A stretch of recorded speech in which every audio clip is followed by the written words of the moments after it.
Cigarette খেলে 40 দিন নামাজ রোজা কবুল হয় না, এটা কি হাদিস দ্বারা প্রমাণিত?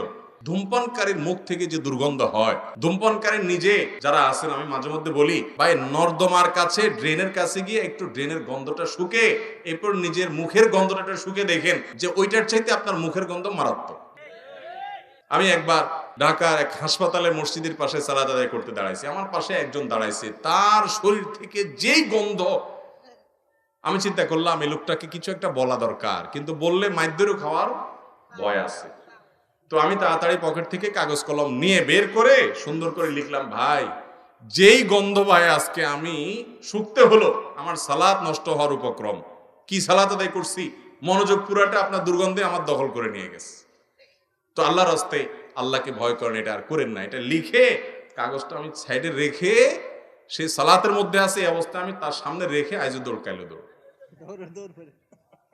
যে আমার দরকার হলো তার নাসিহা করা, মাইদ্যর খাওয়ার তো দরকার নেই।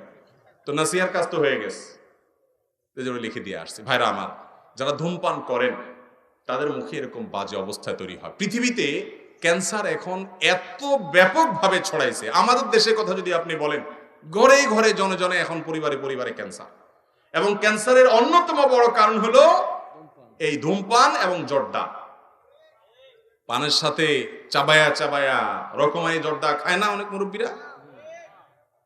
ইবনে মাজার একটি বর্ণনা আছে, সেটি হলো যদি কেউ মাদক সেবন করে, মাদক গ্রহণ করে এবং এর ফলশ্রুতিতে সে নেশাগ্রস্ত হয়ে যায়, 40 দিন যাবত তার সালাত কবুল হবে না, ইবাদত কবুল হবে না। তো ধূমপানটা তো, এটা তো এর ফলে এক নম্বর কথা হলো মানুষ আসক্ত হয় না, মাতলামি করে না, মাতলামি আসে না। দ্বিতীয় কথা হলো যে ধূমপান এমনিতে নাজায়েজ এবং গুনাহের কথা, সেটা নিয়ে কোনো সন্দেহ নাই। কিন্তু এটা এরকম না যে এটাকে মাদকের মধ্যে ফেলা যায়, এবং এর কারণে আসকারা হাদিসে আসছে, শুধুমাত্র শারিবাল খামর না, মানে শারিবাল খামর ফা আসকারা, পদ পান করলো এবং নেশাগ্রস্ত হয়ে গেল, তার 40 দিন ইবাদত কবুল হবে না। অতএব ধূমপানকারীর জন্য এটা প্রযোজ্য না, কিন্তু এর মানে এই না যে ধূমপান করা জায়েজ কাজ বা গুনাহ হবে না, এটাও অবশ্যই না জায়েজ এবং গুনাহের কথা। নোংরা একটা জিনিস এই ধূমপান, বিষপান, লেখাই আছে যেটা স্বাস্থ্যের জন্য ক্ষতিকর, তারপর আবার পয়সা দিয়ে কিনে খাই। আল্লাহ তাআলা আমাদেরকে বুঝার তৌফিক দান করুন। এই নোংরা জিনিস খাওয়া যাবে না ভাইরা।